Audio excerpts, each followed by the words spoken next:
नमस्कार दर्शकों, इस समय हम हैं कल्याण उलसेवाड़ी। भक्ति और शक्ति की जब बात होती है तो हमें भागवत कथा, राम कथा, शिव महापुराण ऐसे ढेर सारी कथाओं की याद आती है।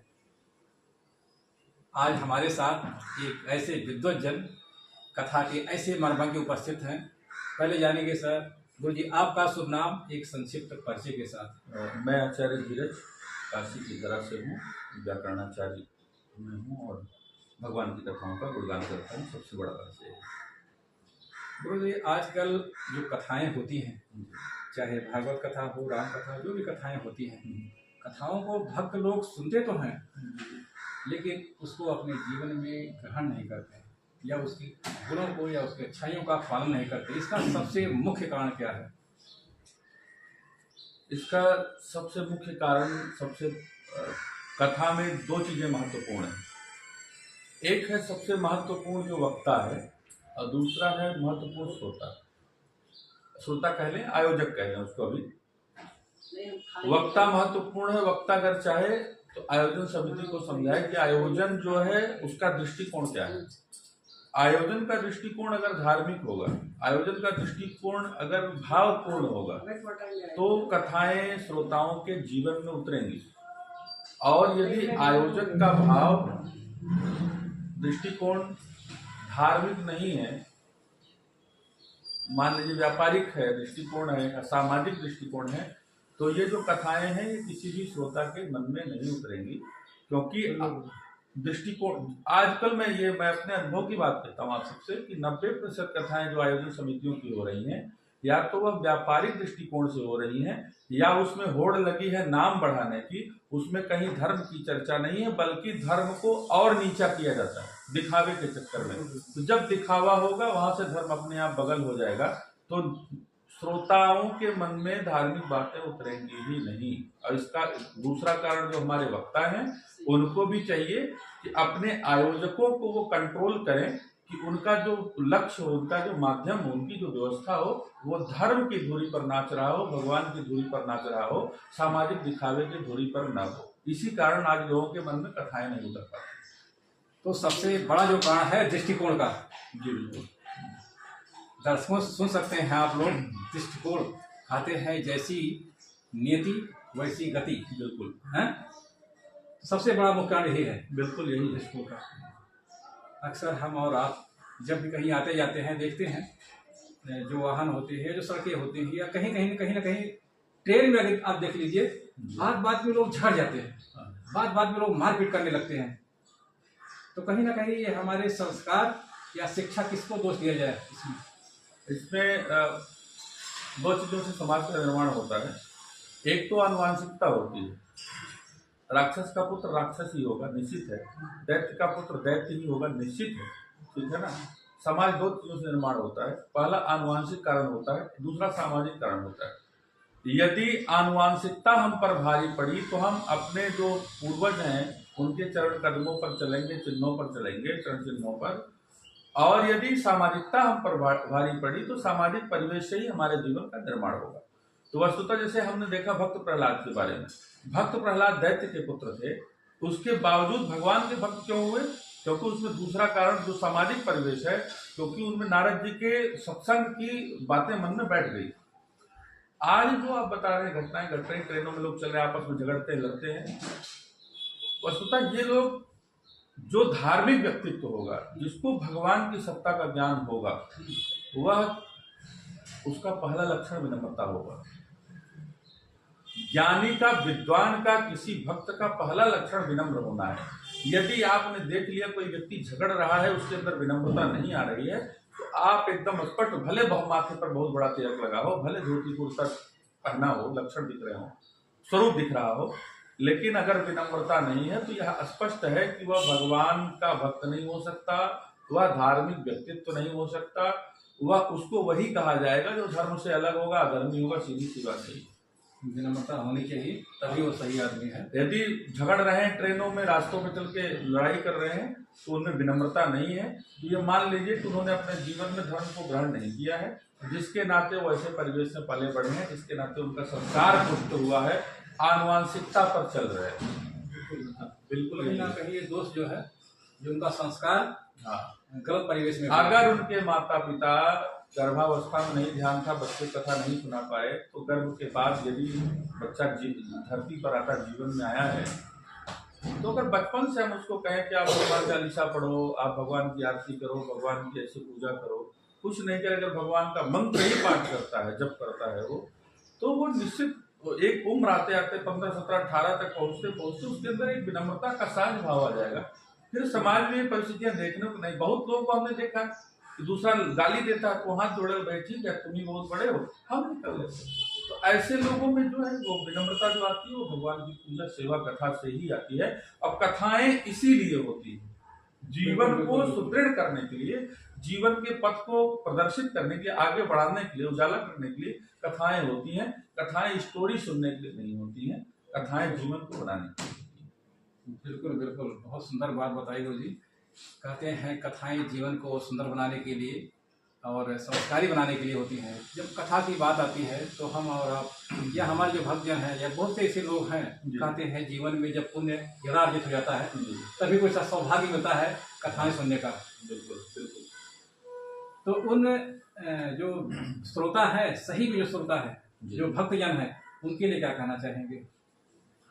मैंने जो रियलाइज किया है, मैं मन से कह भी देता हूँ ये बात, बहुत बड़ी बड़ी कथा लोग करते हैं, 10,000 की भीड़ होती है, कभी बहुत लाखों की भीड़ में कथा होती है। मैं मंच से बात कहता हूँ उन 10,000 में केवल अगर 10 श्रोता मिल जाए तो मेरा कथा कहना और मेरा जीवन धन्य है। 10,000 में 10 श्रोता नहीं मिल पाते हैं। कुछ लोग सामाजिक रीतियों को निभाने के लिए आते हैं, कुछ लोग टेंट पंडाल लाइट की व्यवस्था देखने के लिए आते हैं, कुछ लोग टाइम पास करने के लिए आते हैं, लेकिन भगवान की कथा के लिए उस 10,000 में मात्र 10 लोग ही आते हैं, ऐसा मेरा अनुभव है। वो जो 10 लोग हैं, मैं उनको माध्यम करके अन्य श्रोताओं से कहना यही चाहूँगा कि यदि आप कथा में मन नहीं लगता तो कोई बात नहीं है, कथा में जा करके बैठने का पहले प्रयास करिए। जैसे हम किसी भी चीज़ को बनाने के लिए स्टेप बाय स्टेप वर्क करते हैं, उसी तरीके से जीवन को बनाने के लिए कथा में प्रवेश करना आवश्यक है और कथा में मन लगाने के लिए भी स्टेप की आवश्यकता है। पहला स्टेप यही है कि हम जबरदस्ती जाएं कथा में। अब 3 घंटे जो कथा उतनी देर बैठे रहें, उतनी देर हम मंच को केंद्रित करें, साउंड से जो आवाज़ निकल रही है, व्यास मुख और पीठ से जो आवाज़ आ रही है, उस पर ध्यान केंद्रित करें क्या कह रहा है। और मेरा मतलब ये मानना है कि यदि 2-3 दिन ऐसा एक पहला स्टेप किया जाए तो फिर वो बाई इंटरेस्ट हो जाएगा, फिर वो अपने आप घर से निकलने लगेगा कि हाँ ये कथा अच्छी हो रही है, हमें सुननी ही है। और जब ये कथा रूटीन में आ जाएगी, जब हमको कथा अच्छी लगने लगेगी तो हम 7 दिन की कथा सुन लेंगे, और जब कथा अच्छी लगेगी निश्चित भगवान का ही आ जाएंगे। तो मैं सभी श्रोताओं को यही संदेश देना चाहता हूँ कि सबसे पहले यदि मन लगता है तो बहुत अच्छा है, बिल्कुल तो गुड। अगर मन नहीं लगता है तो ऐसी परिस्थिति में जबरदस्ती प्रभु से एक परिचय बनाने का प्रयास करिए। जैसे एक व्यासपीठ पर बैठा व्यक्ति अननोन होता है, 7वें दिन तक सब परिचित हो जाते हैं, उसी तरीके से व्यास जी से और जो भगवान है उनसे परिचय बनाने का प्रयास किया जाए। 3 दिन समझने का प्रयास किया जाए कि कहना क्या चाहते हैं, पूरा ध्यान केंद्रित करें, और 7वें दिन तक निश्चित मन भी लगने लगेगा। और जब कथा में जिसका मन लग गया, ये मान लो उसने अपने जीवन की नींव की पहली ईंट रख दी, इमारत बड़ी सुंदर होगी, इस बात की गारंटी है। बहुत सुंदर।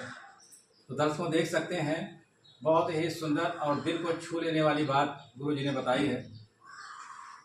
अक्सर हम जब भी कहीं कथा वगैरह में जाते हैं तो देखते हैं बहुत से श्रोता ऐसा पूछते हैं गुरु जी, तो भागवत कथा हो रही है, राम कथा हो रही है, श्री महापुराण हो रहा है, जो भी कथाएं होती हैं, तो श्रोतागण अक्सर कुछ ना कुछ कंफ्यूज हो जाते हैं। बिल्कुल कंफ्यूजन उनका, अब चाहे वो ध्यान से सुनते नहीं इसके लिए होता है, या कोई और जन बैठे रहते हैं वहाँ और ध्यान कहीं और रहता है, इसके लिए होता है। बिल्कुल। एक प्रसंग आया था कयाधु का, उसमें कयाधु जब प्रहलाद की आप बात किया तो मेरे दिमाग में आ गया, कयाधु का प्रसंग आया था। कयाधु को मालूम था ये बात कि एकदम भक्ति में सराबोर हो गया है, तो भी ऐसा घटनाएं घट रही है प्रहलाद के साथ। बिल्कुल मालूम था, है ना। और मैं तो इस प्रश्न को सुनाता ही भागवत में, कयाधु को ये बात पता था। विश्वासम फलदायकम, किसी वैद्य से भी हम दवा ले रहे हैं, विश्वास उसके दवा पर नहीं है तो दवा काम नहीं करेगी। सबसे पहले हमारे जो इनर सेंस है, जो अंदर की बॉडी के अंदर एक सेंस काम करता है, जिस पर हम विश्वास को रखते हैं, पहले हम ये सोचते हैं कि ये डॉक्टर बहुत बढ़िया है, तो अगर फालतू की दवा दे रहे तब भी काम कर जाए, क्योंकि हमारा इम्यूनिटी मान लीजिए बूस्ट करे, बहुत सरल शब्दों में मान लीजिए, तो वो हमारे विश्वास ने हमारी इम्यूनिटी को बूस्ट कर दी और फिर वो दवा काम कर जाती है। इसी तरीके से कयाधु को नारद जी ऐसे हैं जिनकी बातों को दैत्य राक्षस देवता सभी मानते हैं, कोई झूठा नहीं मानते, यहाँ तक कंस, यहाँ तक कि रावण। और नारद जी की बातों को जब कयाधु ने सुना, जो भगवान जो भक्त प्रहलाद जी गर्भ में थे, उस समय में जब कयाधु ने ये प्रसंग सुने सारे भगवान की लीलाओं के, नारायण के अवतार के बारे में, तो गर्भ में बच्चा ज्यादा सोचता है, डॉक्टर भी कहते हैं, और सबको तो भगवान का भक्त है। और जब प्रहलाद जी बाहर आए तो माँ कयाधु ही भगवान के लिए प्रेरित करती है। जैसे माँ ने 5 वर्ष के बच्चे ध्रुव को कहा बेटा जंगल जाओ, माँ को पता है जंगल में शेर है, जंगल में चीता है, जंगल में हाथी है, जंगली जानवर है, खा जाएंगे, लेकिन 5 वर्ष की अवस्था में एक माँ ने अपने पुत्र को कहा जंगल जाओ। उसको एक विश्वास है कि जैसे पिता अपने पुत्र की रक्षा करता है, फिर भी पिता धरती का है, वो जंगली जानवरों से नहीं लड़ सकता है, लेकिन हम ऐसे पिता के पास भेज रहे हैं जिसने जंगली जानवरों को भी बनाया है। यही विश्वास कयाधु के मन में था, उनको सारी बातें पता थी, इसीलिए प्रहलाद के हर स्टेप पर वो कहती कि देख बेटा आज तू पर्वत से गिर गया है और पर्वत से बच गया ना, तो ये मान लेना कि भगवान तुझे बचाने आया। अंतिम में माँ ने यही कहा कि प्रहलाद तुम अग्नि में गए, तुम्हें अग्नि ने उतनी ठंडक प्रदान की जितना बर्फ भी नहीं कर पाता, इसका मतलब भगवान तेरे साथ खड़ा, तुम्हें डरने की आवश्यकता नहीं। और जब एक माँ साहस बढ़ाए तो बिल्कुल बिल्कुल बिल्कुल, जब माँ बिल्कुल सहयोग करेगी तो कोई जरूरत नहीं। तो ये हो गया एक प्रसंग भागवत का। अब एक प्रसंग हम रामायण से लेंगे। बिल्कुल, जब एक अकेली ताकत ने उन सब वीरों को मार दिया, इससे ही यह सिद्ध हुआ नारायण ने अवतार लिया। रावण सब कुछ जान रहा था, फिर भी वो गलती पर गलती करता जा रहा था। इसका मुख्य कारण क्या है? रावण ने गलतियां इसलिए की, मैं पिछली कथा में ये प्रसंग नहीं कह रहा था, लेकिन मैंने विश्वास की बात कही।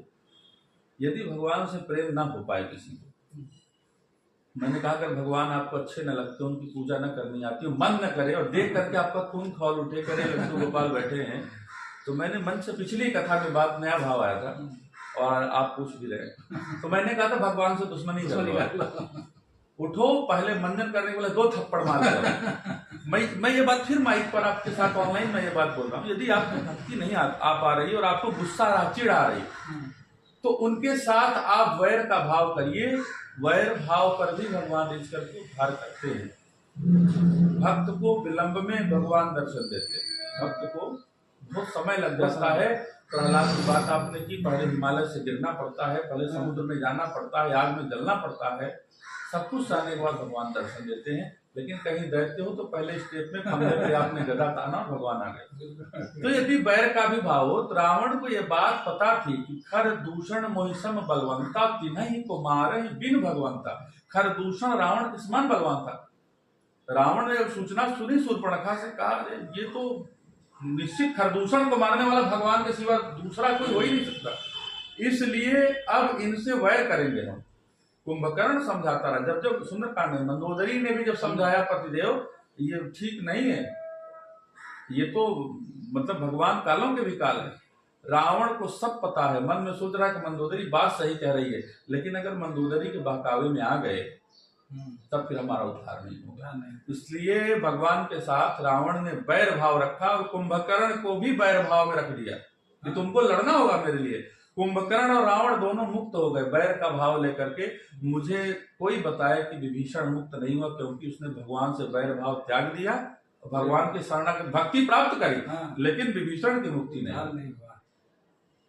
बिल्कुल बिल्कुल। तो कहते हैं या तो प्रेम भाव या तो दुश्मनी का भाव होना चाहिए। भाई को भाई अनख आलसहूं, भाई को भाई अनख आलसहूं, नाम जपत मंगल दिश दसहूं। भाव से जपिए, कुभाव से जपिए, अनख से जपिए, आलस से जपिए। किसी भी स्थिति में शिशुपाल को भगवान ने मारा, उसको मुक्ति क्यों दे दी? लोगों ऋषि जी ने पूछ लिया था कि 100 गाली देने वाले को आप तुरंत उसकी ज्योति आपको मुख में सफायुज दे दी आपने, क्यों? भगवान ने कहा चाहे जो गाली दिया पर 100 बार नाम लिया उसने। और सतनाम पाठ का ये हमारा सतनाम कोई पढ़ता है 100 बार तो उसको हम मुक्ति ही देते, तो 100 इसको भी मुक्ति दे दिया। तो भाई को भाई किसी भी भाव से भगवान से प्रीत लगाई जाए या उनसे वैर किया जाए तो मुक्त होना ही। तो बहुत सुंदर। गुरु जी, अंतिम प्रश्न, इस अवधपुरी चरण को क्या कहना चाहेंगे? जो अयोध्या से रामेश्वरम तक जितने धर्म स्थल हैं लगभग सब जगह हम जा चुके हैं, कोई ऐसा स्थल छूटा नहीं है। मैं आपके लिए, आप दूसरी बार हमारा इंटरव्यू करें। पिछली बार भी मैं शिव पुराण करने आया था कल्याण में ही, ठलवाड़ी में, और मैं इस चैनल के सभी श्रोताओं को आप बहुत बहुत धन्यवाद देता हूं कि आप इस चैनल को अपना प्रेम दे रहे हैं। और ये जो धार्मिक चैनल जो अयोध्या से चल करके आपके रामेश्वरम तक, देश के सभी तीर्थों से लेकर के धार्मिक बातों को आप तक पहुंचाते हैं, अपार मेहनत करते हैं। इसके लिए मुझे लगता है कि आप लोगों को भी थोड़ा चैनल के लिए विचार करना चाहिए, और जो व्यक्ति मेहनत करे अपने धर्म के क्षेत्र में, उसको बढ़ाने के लिए प्रयास करना चाहिए। और इसका सबसे अच्छा, आपके हाथ में आप पैसे तो नहीं भेज सकते सीधा सीधा तो आप लाइक कर सकते हैं, सब्सक्राइब कर सकते हैं, शेयर कर सकते हैं। तो उससे क्या होगा, ज़्यादा जनता देखेगी तो इन्हें थोड़ा मोटिवेशन मिलेगा कि हमें धर्म के प्रति और कार्य करना चाहिए। और आप मोटिवेशन देने वाली ये सारी जनता में आप सबको यही निवेदन करूंगा कि इस चैनल को आप और बढ़ाइए, ताकि और धर्म की बातें, और ज्ञान की बातें, और भक्ति की बातें आप सब तक पहुंच सके। कल्याण की घटना को कुछ आपका प्रश्न था, पूछना चाह रहे हैं आप, पूछ लीजिए। ये घटना गुरु जी भी घटी थी, जब सीजन द्वारा यहाँ पर कथा चल रही थी, उस समय हम यहीं पर कवरेज कर रहे थे, जब हमारा प्रसाद है इस कथा का। तो कहीं ना कहीं हमारे समाज में जो कुरीतियाँ हैं, जो व्यभिचार फैल रहे हैं, उस पर क्या लगाम लग सकता है? मैं भी उस समय कल्याण में कथा कर रहा था और भागवत चल रही थी मेरी ठलवाड़ी में, सूचना मिली, और दुखद घटना है यह समाज के लिए। और एक नन्ही सी बेटी जो अबोध ही कहा जाएगा, कहीं बदलापुर में 5 वर्ष 3 वर्ष, कहीं कल्याण में कोलसेवाड़ी में 13 वर्ष की बच्ची के साथ जघन्य अपराध होता है। देखिए, मैंने उसी दिन कथा में मैंने अपनी कथा स्थगित नहीं की, क्योंकि उस दिन संदेश देने का समय था और मैंने लगभग 1 घंटा इस मुद्दे पर अपने सभी श्रोताओं को संदेश दिया। हमने कहा कथा हम स्थगित करेंगे तो लोग घर में बैठ जाएंगे, लोगों को इकट्ठा करें कथा के माध्यम से, और अपनी बातों को, अपने संदेश को रखें। तो साई जन सेवा संस्था के लोग थे, तो मैं ये निवेदन मैंने सबसे किया था और आज अपने सभी दर्शकों से कर रहा हूँ। आज जो बच्चियों के साथ जघन्य अपराध हो रहा है, उसमें 2 तरह की विचारधाराएं होती हैं, जहां से ये अपना समाज विकृत हो रहा है। पहली जड़ तो मोबाइल है, मैंने वहां ये बात रखी, पहली जड़ मोबाइल है। जितनी माताएं हैं अपने पुत्रों को, जितने भाई लोग हैं अपने पुत्रों को, सबसे पहले जिन पेड़ को हम तैयार कर रहे हैं उनको ध्यान दें कि आगे जाके वो ऐसा, क्योंकि धीरे धीरे कम करना है, तो हमें धीरे धीरे इस पर जड़ से कोशिश करनी पड़ेगी। मोबाइल पर आप कोई भी ऐप खोल लेते, फेसबुक सोशल मीडिया है, यूट्यूब खोल लीजिए आप, इंस्टा खोल लीजिए आप, वल्गर कंटेंट्स, कोई छोटा बच्चा मोबाइल चला रहा है तो हर दूसरा तीसरा कंटेंट वल्गर है, एडल्ट है, जिसको न देखा जा सकता, न पढ़ा जा सकता, न सुना जा सकता है। ऐसे कंटेंट जब विकृत मानसिकता वाले लोगों के हाथ लगता है तो कहीं ना कहीं उनके दिमाग में विकृति होती है, और जा करके उस विकृति का कहीं ना कहीं समाज में गलत एक परिणाम देखने को मिलता है। तो सबसे पहला, जो मोबाइल पर हमें कंटेंट देखने को मिल रहे हैं, हम उस पर कंप्लेन का ऑप्शन है, हम ऐसे कंटेंट पर कंप्लेन करें, ऑनलाइन कर सकते हैं। उसके लिए उस जो ऐप है जिस पर वो कंटेंट आ रहे हैं, हम उनको रोकें, इस तरह के कंटेंट हमें पसंद नहीं है, आप उनको वहां पर स्टॉप करें, और भी लोगों को जागरूक करें। जब उस कंटेंट पर क्लेम जाएगा तो कंपनियां डरेंगी, तो ऐसे कंटेंट को वो बंद करने का विचार करेंगे। दूसरी चीज, इसके प्रति लोग अपने अपने सोशल मीडिया के माध्यम से पोस्ट भी कर सकते हैं सरकार के प्रति कि आपका क्या रवैया है, आप ऐसे कंटेंट को क्यों अनुमति दे रहे हैं। तो जब हम मोबाइल पर कंट्रोल करेंगे, टेलीविजन पर आज कोई भी वेब सीरीज उठा के देख लीजिए, बिना वल्गर कंटेंट के कोई वेब सीरीज सक्सेस नहीं हो रही।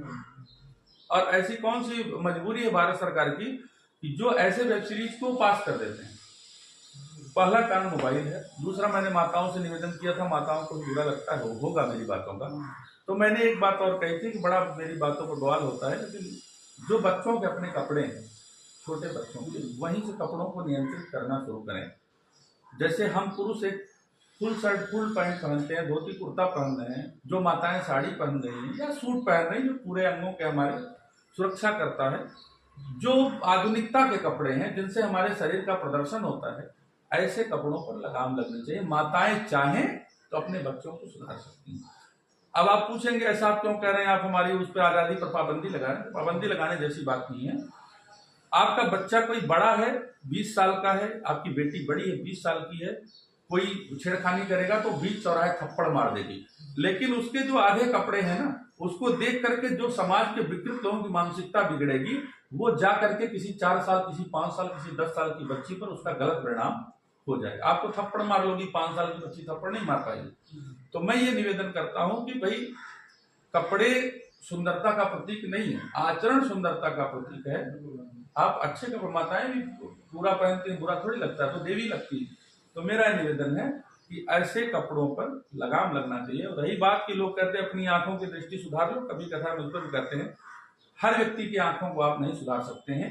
अगर आप हर व्यक्ति की आंख फोड़ना चाहते हैं तो हर व्यक्ति की आंख फोड़ने से अच्छा है कि हम अपने कपड़े ही चेंज करें, अच्छे कपड़े पहने। जब आप अच्छे कपड़े पहनेंगे तो निश्चित ही दृष्टि जिसकी विकृत भी होगी तो एक बार उसकी दृष्टि वहां नहीं जाएगी, उसका जो परिणाम समाज में छोटी बच्चियां भुगत रही हैं वो बंद हो जाएगा। यही 2 प्रमुख कारण हैं जिन्होंने समाज को आज विघटन के कगार पर फैला दिया है, पहुंचा दिया है।